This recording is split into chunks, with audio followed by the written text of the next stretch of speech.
জয় রাধে। আজকের পাঠ শ্রী নিত্যানন্দ তত্ত্ব নিরূপণ শ্রী চৈতন্য চরিতামৃত আদি লীলা খণ্ড শ্লোক 193। নিত্যানন্দ স্বরূপেরও দেখিয়া বৈভব কিবা রূপ গুণ লীলা অলৌকিক সব, আনন্দে বিহ্বল আমি কিছু নাহি জানি, তবে হাসি প্রভু মোরে কহিলেন বাণী, আরে আরে কৃষ্ণদাস না করহ ভয়, বৃন্দাবনে যাহ তাহা সর্বলভ্য হয়। এত বলি প্রেরিলা মোরে হাত সানি দিয়া, অন্তর্ধান কইল প্রভু নিজ গুণ লইয়া।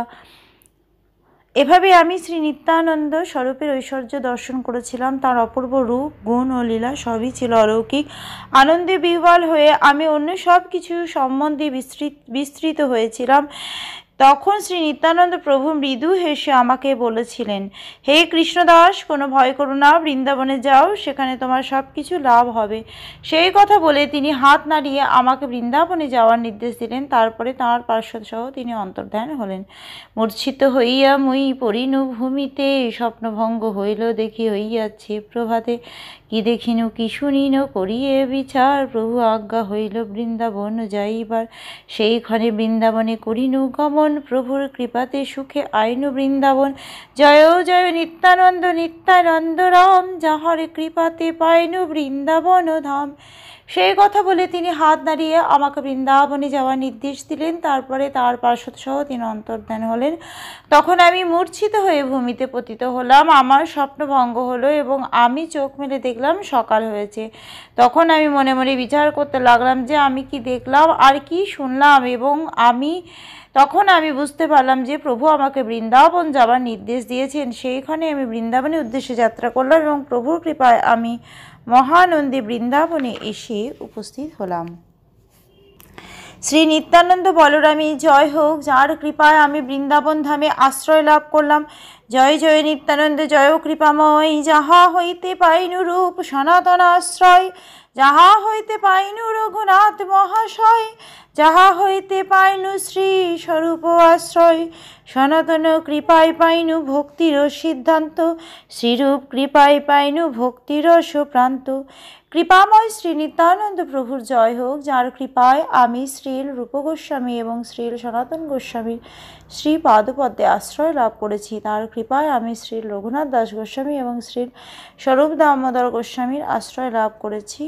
শ্রীল সনাতন গোস্বামীর কৃপায় আমি ভগবত ভক্তির সিদ্ধান্ত জানতে পেরেছি এবং শ্রীল রূপ গোস্বামীর কৃপায় আমি ভগবত ভক্তির অপূর্ব অমৃত আস্বাদন করতে পেরেছি।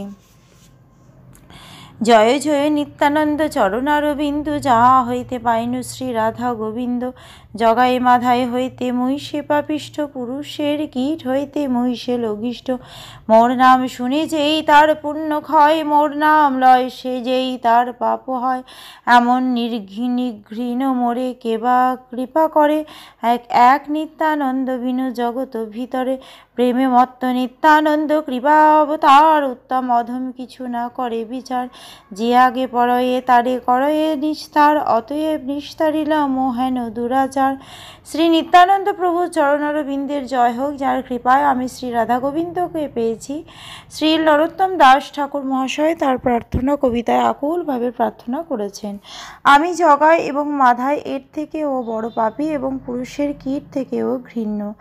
যে আমার নাম শুনে তার পুণ্য ক্ষয় হয়, যে আমার নাম উচ্চারণ করে তার পাপ হয়।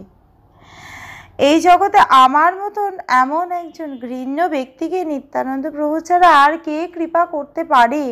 যেহেতু শ্রী নিত্যানন্দ প্রভু কৃষ্ণ প্রেমে মত্ত এবং কৃপার অবতার, তাই তিনি ভালো ও মন্দের বিচার করেন না। যেই তার সম্মুখে নিপতিত হয় তাকেই তিনি উদ্ধার করেন।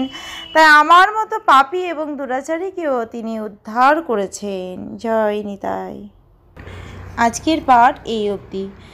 ভজ শ্রীকৃষ্ণ চৈতন্য প্রভু নিত্যানন্দ, শ্রী অদ্বৈত গদাধর শ্রীবাসাদি গৌর ভক্ত বৃন্দ। হরে কৃষ্ণ কৃষ্ণ কৃষ্ণ হরে হরে, হরে রাম রাম রাম হরে হরে।